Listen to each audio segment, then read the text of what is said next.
Leafy greens. Leafy greens include kale, spinach, collard greens, Swiss chard, and a few others. Salmon. Fatty fish like salmon are incredibly nutritious and very satisfying. Salmon is loaded with high-quality protein, healthy fats, and various important nutrients. Cruciferous vegetables. Cruciferous vegetables include broccoli, cauliflower, cabbage, and Brussels sprouts. Like other vegetables, they're high in fiber and tend to be incredibly filling. Potatoes and other root vegetables. White potatoes seem to have fallen out of favor, possibly, at least in part, due to the rise of lower-carb diets. Beans and legumes. Beans and other legumes can be beneficial for weight loss.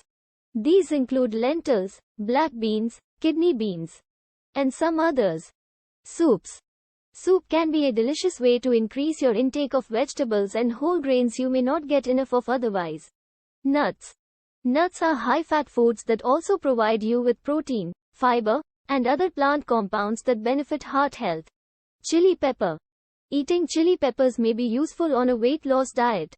They contain capsaicin, a substance that makes hot peppers like chilies spicy. Fruit. Most health experts agree that fruit is healthy. Most fruits have properties that make them great for helping you achieve or maintain a healthy